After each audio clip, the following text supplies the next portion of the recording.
L'ouverture officielle de MedCup Climat est prévue cet après-midi à Tanger, mais les travaux de la 3e édition du Forum méditerranéen pour le climat se sont ouverts ce matin dans la ville du Détroit. L'événement est placé sous le haut patronage du roi Mohamed VI.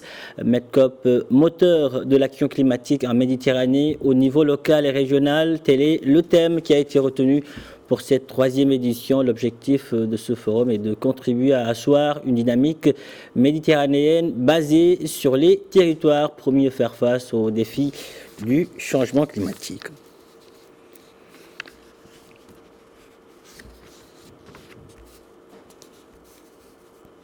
Augustine Niamchi, président de l'Alliance panafricaine pour la justice climatique, prend part à ce forum. Il est en direct de Tanger avec nous. Augustine Niamchi, bonjour et merci d'avoir accepté notre invitation. Merci, je suis content d'être ici. Alors, pour entrer dans le vif du sujet, pouvez-vous très rapidement revenir sur les enjeux de ce forum ?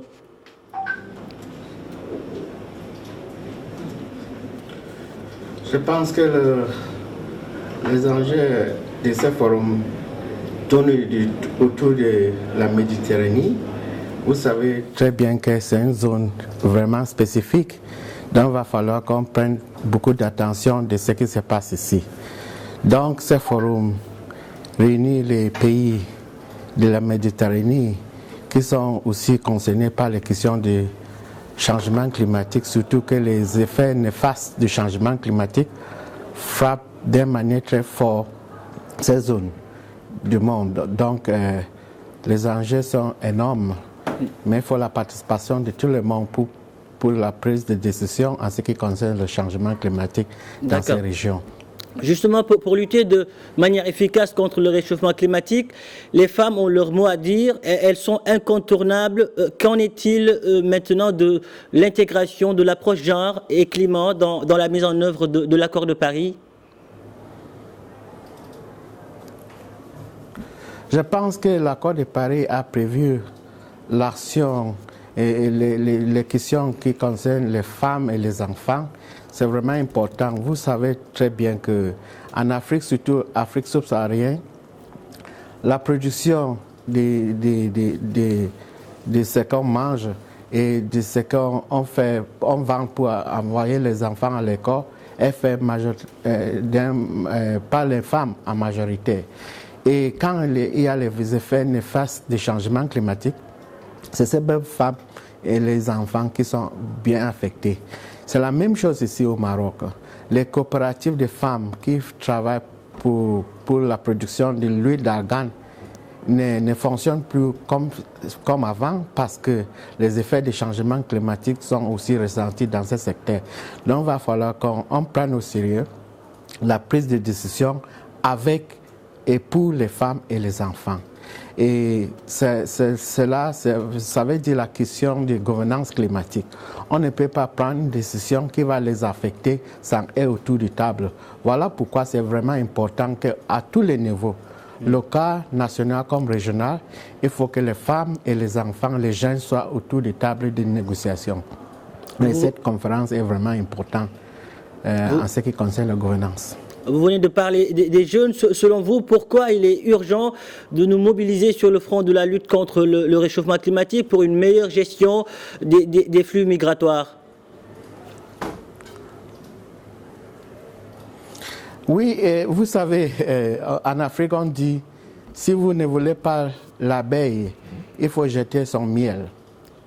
Vous voyez, les jeunes africains fuient l'Afrique déjà, pas seulement à cause des guerres, mais aussi les effets du changement climatique.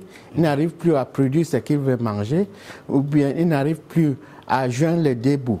Donc, ils sont obligés de quitter les pays, traverser le désert et passent par ici pour aller en Europe, pour essayer d'aller en Europe.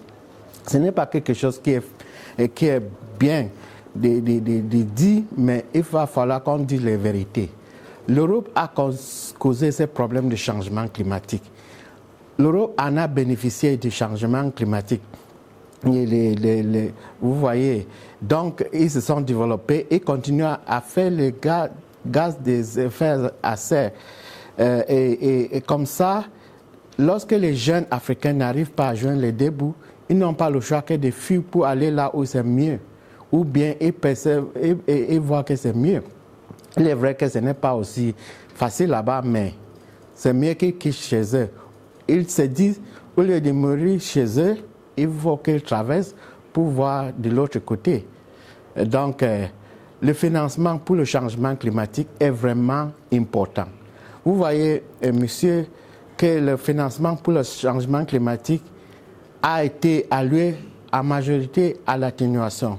Alors en Afrique, on a besoin de l'adaptation et il n'y a pas le financement pour l'adaptation. Le CPI a publié un rapport qu'en 2019-2020, l'argent pour le changement climatique, pour l'action climatique, était 632 milliards de dollars. Dans ces 632 milliards de dollars, il y avait seulement 46 milliards pour l'adaptation. Et ce n'est pas bien. Donc, les priorités de l'Afrique sont autour de l'adaptation. On doit adapter au changement climatique. L'article 9 de l'accord de Paris dit « L'argent pour le changement climatique doit quitter les pays développés envers les pays en voie de développement pour l'action climatique. » Et ça devait être utilisé pour les priorités déterminées par les pays eux-mêmes. Donc en Afrique, notre priorité, c'est l'adaptation. Mais l'adaptation n'a pas le financement. C'est quand on déplore. Donc il va falloir qu'on change les méthodes, on change le ton, on précise que l'argent pour l'adaptation est vraiment nécessaire pour l'Afrique en particulier. Le financement est nécessaire notamment pour permettre aux pays du continent de faire face au changement climatique. Augustine Ndiamchi, une toute dernière question. Quel regard portez-vous aujourd'hui sur l'engagement du Maroc en faveur du climat? Surtout que le Maroc a porté le bon exemple depuis la COP22 qui a eu lieu ici à Marrakech. On avait baptisé ça le COP d'action. Mais malheureusement, le COP, jusqu'à maintenant, l'action climatique est faible. Mais le Maroc, en tant que pays, royaume, ils ont commencé à faire des choses concrètes sur le terrain. Vous voyez, dans le côté de l'énergie renouvelable, le Maroc reste le premier pays en Afrique en ce qui concerne ça. Pour l'adaptation dans l'agriculture, c'est le Maroc qui a porté, n'est-ce pas, le flambeau de cette filière.